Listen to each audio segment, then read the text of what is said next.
Excel part 8। मैं मनीष आप सभी का स्वागत करता हूं जीनियस लर्निंग अड्डा के प्लेटफॉर्म पे। दोस्तों, आज के इस क्लास में हम पढ़ने वाले हैं एडवांस फिल्टर को माइक्रो से ऑटोमेट कैसे करें। मतलब कि आपको बार बार फिल्टर लगाने की जरूरत नहीं पड़ेगी, बस एक बार आप माइक्रो बना दीजिए और डेटा अपने आप फिल्टर होता रहेगा। तो चलिए शुरू करते हैं आज की ये क्लास। मैंने यहाँ पे एक सिंपल एक्सेल का डेटा ले लिया है, जहाँ पे आप देख सकते हैं कि employee name, department, city, gender, salary, joining year का कॉलम दिया गया है। अब मैं चाहता हूँ कि जो मैं क्राइटेरिया चूज करूँ उसके हिसाब से डेटा अलग से फिल्टर होके आ जाए। तो सिंपली मैं एक यहाँ पे क्राइटेरिया बना देता हूँ, जैसे मैं डिपार्टमेंट का क्राइटेरिया बना देता हूँ। तो सिंपली मैं यहाँ से कॉपी कर रहा हूँ और मैं यहाँ पे डिपार्टमेंट को जाके पेस्ट कर। अब जितने भी डिपार्टमेंट हैं उनका मैं यहाँ पे ड्रॉप डाउन लिस्ट बना देता हूँ। तो ड्रॉप डाउन लिस्ट बनाने के लिए सिंपली मैं उस सेल को सेलेक्ट करूँगा और मैं जाऊँगा डेटा टैब। डेटा टैब में आपको जाना है डेटा वैलिडेशन पे और यहाँ आपको चूज करना है डेटा वैलिडेशन। यहाँ पे आपको आके सेटिंग में यहाँ पे आपको चूज करना है अलाउ में लिस्ट, और यहाँ पे जिस चीज़ का आप लिस्ट बनाना चाहते हैं तो सिंपली यहाँ पे देखिए डिपार्टमेंट में क्या क्या दिया गया, HR। तो मैं सिंपली लिख देता हूँ यहाँ पे HR, IT, मैंने IT लिख दिया। सिंपली फाइनेंस है तो मैं यहाँ पे फाइनेंस लिख देता हूँ, फाइनेंस। मार्केटिंग है, मार्केटिंग। तो सिंपली नाम लिखने के बाद ओके पे आपको क्लिक करना है, और जैसे ही आप ओके पे क्लिक करेंगे आप देखेंगे यहाँ पे लिस्ट बन के आ गया है। ठीक है, अब जैसे मैं यहाँ पे HR को सेलेक्ट कर लेता हूँ। अब मैं ये चाहता हूँ कि जो यहाँ पे क्राइटेरिया लिया जाए उस हिसाब से डेटा यहाँ पे फिल्टर होके अलग से आ जाए। इससे पहले हमने एडवांस फिल्टर के बारे में पढ़ा था। जैसे मैं चाहता हूँ कि इस पूरे डेटा में से HR डिपार्टमेंट का डेटा फिल्टर होके अलग यहाँ पे आ जाए। तो सिंपली इसके लिए मैं करूँगा क्या, पूरे डेटा को सेलेक्ट करूँगा और फिर मैं जाऊँगा डेटा टैब के एडवांस फिल्टर में और यहाँ क्लिक करूँगा तो एक डायलॉग बॉक्स आएगा जहाँ पे आप चाहते हैं कि ये डेटा फिल्टर होके कोई दूसरी जगह पे आ जाए। तो सिंपली आपको सेलेक्ट करना है कॉपी टू अनदर लोकेशन पे। लिस्ट रेंज का मतलब होता है ए। मैंने पिछले क्लास में सारा कुछ आपको समझा दिया है। यदि आप वो वीडियो नहीं देखे हैं तो प्लीज़ आप उस वीडियो को जाके पहले देख लें। क्राइटेरिया रेंज का मतलब क्या हो जाएगा, ए आपका डिपार्टमेंट और HR। और आप कॉपी कहाँ करना चाहते हैं तो सिंपली मैं यहाँ पे कॉपी करना चाहता हूँ। तो सिंपली मैं इस सेल को सेलेक्ट करूँगा और जैसे ही मैं ओके पे क्लिक करूँगा आप देखेंगे इस पूरे डेटा में से जो HR का डेटा है वो फिल्टर होके यहाँ पे आ गया है। ठीक है, अब यहाँ पे प्रॉब्लम ये है कि यदि मैं यहाँ पे लिस्ट में जाके डिपार्टमेंट में मैं सेलेक्ट कर लेता हूँ IT। तो जैसे मैं IT सेलेक्ट किया तो आप देखेंगे यहाँ पे IT डिपार्टमेंट का डेटा नहीं आ रहा है। इसके लिए आपको फिर से क्या करना पड़ेगा, सिंपली फिर से आपको इस पूरे डेटा को सेलेक्ट करना पड़ेगा, जाना पड़ेगा आपको एडवांस फिल्टर में और फिर आपको वही प्रोसेस को रिपीट करना पड़ेगा। जैसे मुझे करना है copy to another location, range आपका हो जाएगा वही, क्राइटेरिया आपका हो जाएगा यही वाला, और आप कॉपी कहाँ करना चाहते हैं तो सिंपली मैं कॉपी इसी लोकेशन पे करना चाहता हूँ। तो मैं इसको सेलेक्ट कर लूँगा और जैसे ही मैं ओके पे क्लिक करूँगा तो आप देखेंगे कि पूरे डेटा में से केवल IT डिपार्टमेंट का डेटा यहाँ पे फिल्टर होके आ गया है। ठीक है, तो अब आपको ये प्रॉब्लम समझ में आ गई होगी कि जितनी बार आप यहाँ पे डिपार्टमेंट चेंज करेंगे उतनी बार आपको एडवांस फिल्टर लगाना पड़ेगा। तो हम चाहते हैं कि हम एक ही बार एक काम कर लें और जिस डिपार्टमेंट के हिसाब से डेटा को फिल्टर करना चाहते हैं वो ऑटोमेटिक फिल्टर होता रहे। तो इसके लिए आपको करना क्या है, तो सिंपली मैं क्या कर रहा हूँ, पहले इस डेटा को यहाँ से मैं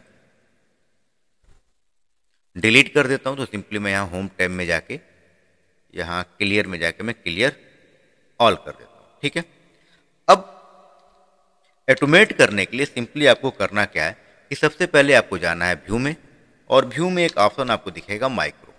माइक्रो का यूज हम तब करते हैं जब एक ही काम को हम बार बार करते हैं तो उस काम को हम क्या कर लेते हैं, रिकॉर्ड कर लेते हैं। ठीक है, तो सिंपली मैं जाऊंगा व्यू टाइप के माइक्रो में और माइक्रो में यहाँ क्लिक करूंगा तो यहाँ पे आ रहा है व्यू माइक्रो, रिकॉर्ड माइक्रो। सबसे पहले हम क्या करेंगे, रिकॉर्ड माइक्रो करेंगे।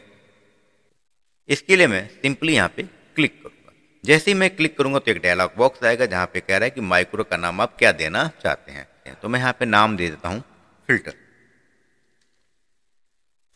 फिल्टर डेटा, ठीक है। और जैसे ही मैं ओके करूंगा तो ये हमारा रिकॉर्डिंग स्टार्ट हो गया है, ठीक है।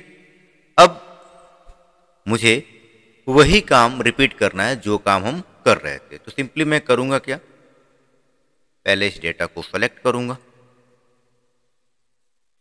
फिर आपको जाना है डेटा टैब के एडवांस फिल्टर में, एडवांस फिल्टर पे क्लिक करूंगा, फिर एक डायलॉग बॉक्स आएगा। अब यहाँ पे मुझे क्या करना है, दूसरे लोकेशन पे फिल्टर करना है। तो मैं सेलेक्ट करूंगा copy to another location, list range आपका हो जाएगा यही, क्राइटेरिया रेंज आपका हो जाएगा ये वाला IT। और हम कॉपी कहाँ करना चाहते हो तो सिंपली मैं यहाँ पे जाके इस सेल को सेलेक्ट कर लेता हूँ और यहाँ आके मैं ओके पे जैसे ही क्लिक करूँगा आप देखेंगे पूरे डेटा में से केवल IT डिपार्टमेंट का डेटा यहाँ फिल्टर होके आ गया है। अब आपको इस सेल में कहीं भी छोटा या बड़ा नहीं करना है, सिंपली सबसे पहले आपको व्यू में जाना है, माइक्रो में जाना है, और जो आप रिकॉर्डिंग कर रहे थे उसको क्या करेंगे, स्टॉप रिकॉर्डिंग कर लेंगे, ठीक है। अब आपका जो एक काम है वो सारा काम क्या हो गया, रिकॉर्ड हो चुका है। अब आप चाहें तो इस डेटा को अपने हिसाब से मैनेज कर सकते हैं। जैसे मैं इसको यहाँ पे ऑटो विड्थ में कर लेता हूँ तो देखिए डेटा और सेट हो गया अच्छे तरीके से।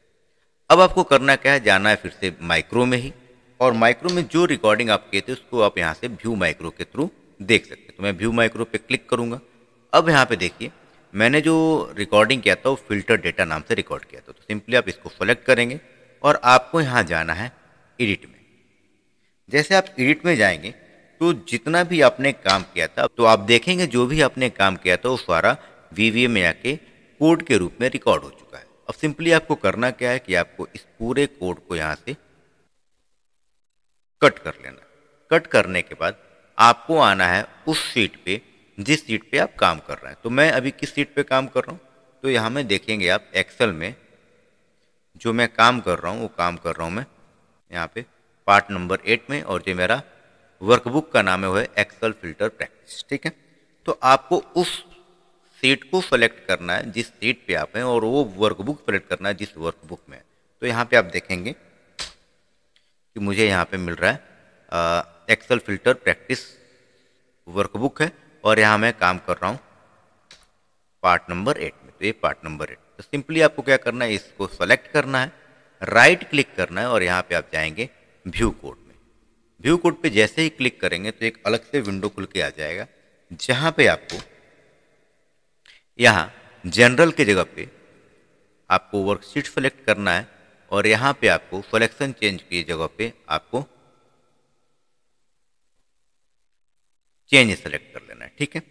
अब आप देखेंगे यहाँ पे दो चीज़ें आएंगी, एक तो आ रहा है यहाँ पे वर्कशीट चेंज, और एक आ रहा है वर्कशीट सिलेक्शन चेंज। तो इस सिलेक्शन चेंज वाले को आपको क्या करना है, इसको सेलेक्ट करके आप डिलीट कर दीजिए, और जो कोड आपने कट किया था इसके अंदर आप आके पेस्ट कर दीजिए। तो सिंपली देखिए मैं यहाँ पे आके पेस्ट कर देता हूँ, ठीक है।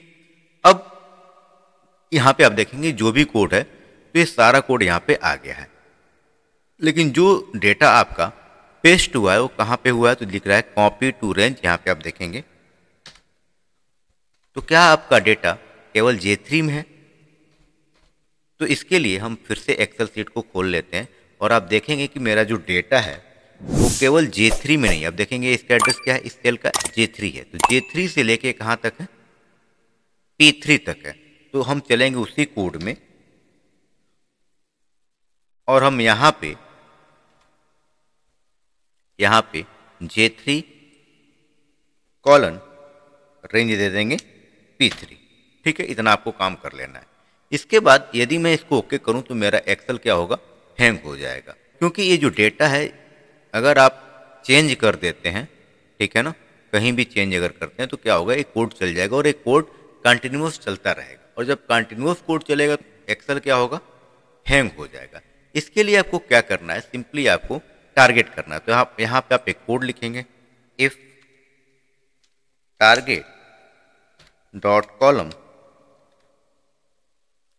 इक्वल टू, अब कौन से सेल को आप टारगेट कर रहे हो, तो सिंपली आपको फिर चलना है एक्सेल सीट में। तो मैं जा रहा हूँ यहाँ एक्सेल सीट में।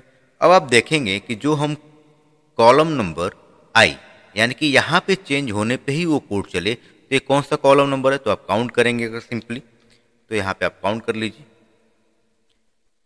1 ए क्या हो जाएगा 1 नंबर, 2 3 4 5 6 7 8 और 9, यानी कि 9 नंबर कॉलम में जब चेंज हो तभी ये कोड क्या होना चाहिए, रन होना चाहिए। इसके लिए मैं सिंपली यहाँ आऊँगा इस कोड में और यहाँ पे लिख दूंगा क्या, if target dot column equal to 9 then इसका मतलब क्या हुआ कि हम 9 में अगर चेंज करते हैं तो ही ये कोड चलेगा, लेकिन फिर भी प्रॉब्लम हमारा अभी सॉल्व नहीं हुआ है। जैसे हम 9 वाले कॉलम में चेंज करेंगे तो एक कोड चलेगा और फिर ये चलता ही रहेगा और ये कभी खत्म नहीं होगा। तो ये क्या हो जाएगा, इनफाइनाइट लूप की तरह काम करेगा, जिससे हमारा एक्सेल क्या हो जाएगा, हैंग हो जाएगा। इसके लिए आपको सिंपली करना क्या है कि यहाँ पे मैं चाहता हूँ कि कोड एक बार चल जाए, उसके बाद से क्या हो जाए, क्लोज हो जाए। तो मैं जो इफ़ स्टार्ट किया है उस इफ़ को मैं यहाँ पे क्या करूँगा, बंद कर दूंगा। इसके लिए मैं यहाँ पे लिख दूंगा इंड इफ। ठीक है, अब आपका पूरा काम हो चुका है। अब यदि आप एक्सेल में जाएंगे और आप देखेंगे कि मुझे इसको फिल्टर करना है, तो मैं सिंपली देखिए मैं फिल्टर करके आपको दिखाता हूँ। अगर मैं यहाँ डिपार्टमेंट को चेंज करके आईटी की जगह पे अगर मैं यहाँ ले लेता हूँ एचआर, तो आप देखेंगे पूरे डेटा में से यहाँ पे एचआर फिल्टर होके आ गया है। यदि मैं यहाँ पे चलूँ डिपार्टमेंट में और अब मैं सेलेक्ट कर लेता हूँ यहाँ पे मार्केटिंग, और जैसे मैंने मार्केटिंग लिया आप देखेंगे पूरा डेटा में से ऑटोमेटिक फिल्टर होके यहाँ पे वही डेटा आया हुआ है जो मार्केटिंग से रिलेटेड है। बात समझ में आ रही है कि नहीं आ रही है? तो अभी आपने देखा कि हम अपने डेटा में कैसे ऑटोमेटिक फिल्टर लगा सकते हैं, ऑटोमेट डेटा को कर सकते हैं। और एक बार आपने ये कर लिया तो फिर आपको बार बार फिल्टर लगाने की ज़रूरत नहीं पड़ेगी। तो यदि आपको ये वीडियो पसंद आ रहा है तो प्लीज़ मेरे वीडियो को लाइक करें, शेयर करें और कमेंट जरूर करें। और अभी तक यदि चैनल सब्सक्राइब नहीं किया है तो मेरे इस चैनल को सब्सक्राइब कर लें, ताकि आपको वीडियो प्रॉपरली टाइम पे मिल सके। धन्यवाद, मिलते हैं अगली क्लास।